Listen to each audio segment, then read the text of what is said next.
Hey everyone, welcome to my channel. तो आज basically मैं सिखाने वाली हूँ कि किस तरीके से क्लास 2 के स्टूडेंट को हम ये सिखाते हैं कि बोरोइंग के क्वेश्चंस किस तरीके से किए जाते हैं सब्ट्रैक्शन में। हम हमेशा किससे स्टार्ट करेंगे? 2 डिजिट नंबर से स्टार्ट करेंगे। तो सपोज़ मेरे पास ये नंबर है 24 माइनस 17।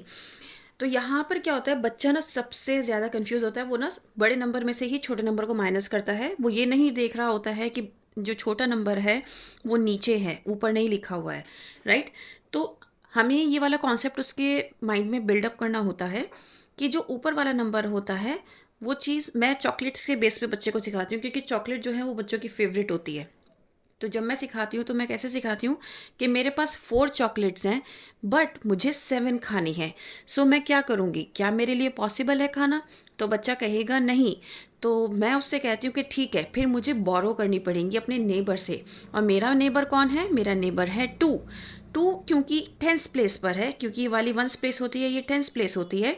तो 2 जब 1 देगा तो इसका 1 भी कितना होता है? इक्वल्स टू 10 होता है। तो दैट मीन्स ये जब मुझे 1 चॉकलेट देगा तो मैं 14 बन जाऊंगी। क्यों? क्योंकि 1 इक्वल्स 10 होता है इसके केस में, क्योंकि ये 10th प्लेस पर है। ठीक है, तो इसलिए मैं 14 बन गई, मेरे पास 14 चॉकलेट्स आ गई। अब मेरे लिए ईजी हो गया कि मैं आराम से 14 में से 7 चॉकलेट्स खा सकती हूँ। लेकिन क्योंकि इसने 1 चॉकलेट मुझे दी है तो ये कट करके कितना रह गया? 1 रह गया। इसके पास कितनी चॉकलेट्स रह गई? ओनली 10 चॉकलेट्स रह गई, राइट। 10th प्लेस पर है तो 10 चॉकलेट रह गई। So now 14 minus 7 is easy. बच्चा आराम से फिस्ट, आप बच्चे को हमेशा ऐसे सिखाइए कि छोटे नंबर के बाद काउंट करना स्टार्ट करना है और जो बड़ा नंबर है उस पर स्टॉप करना है।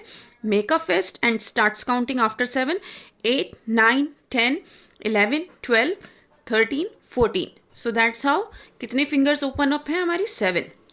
तो बच्चा यहाँ पर 7 लिखेगा, देन 1 माइनस 1 0। तो इस तरीके से हमारा जो आंसर है वो हो जाता है 7। नेक्स्ट क्वेश्चन है हमारा 43 माइनस 15। अब सेम केस, मेरे पास 3 चॉकलेट्स हैं लेकिन मुझे खानी 5 हैं। क्या मेरे लिए पॉसिबल है? बिल्कुल नहीं। तो मैं क्या करूँगी? मैं अपने नेबर से बोरो करूँगी and now it becomes 13।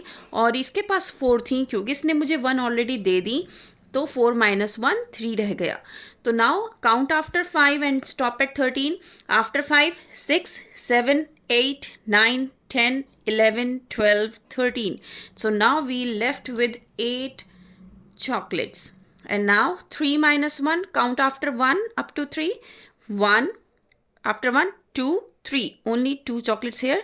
So total number is 28. Okay.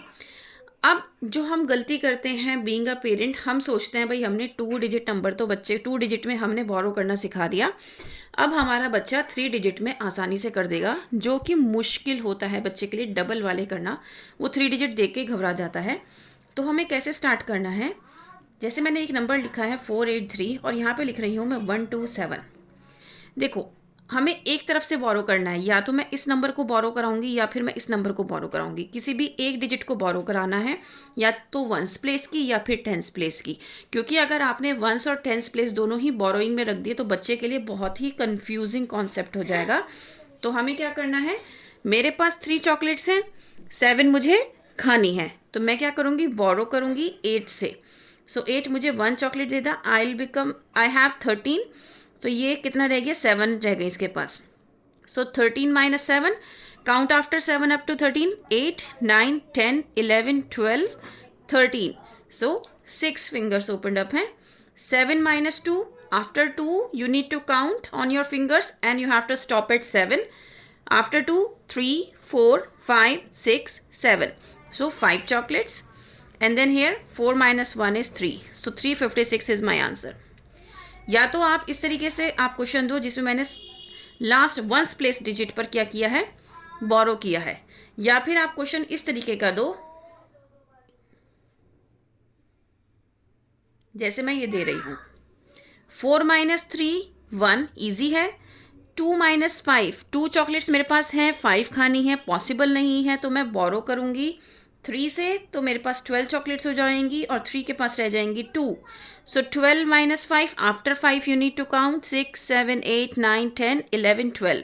And that's how we have got 7, and 2 minus 1 is 1, and 171 is my answer.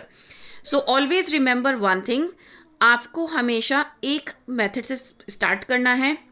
I mean एक बोरोइंग से स्टार्ट करो, डबल स्टार्ट मत करना।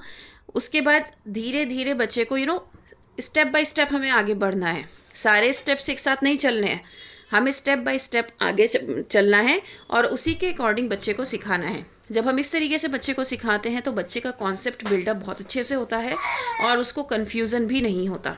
That's all for today. Thank you.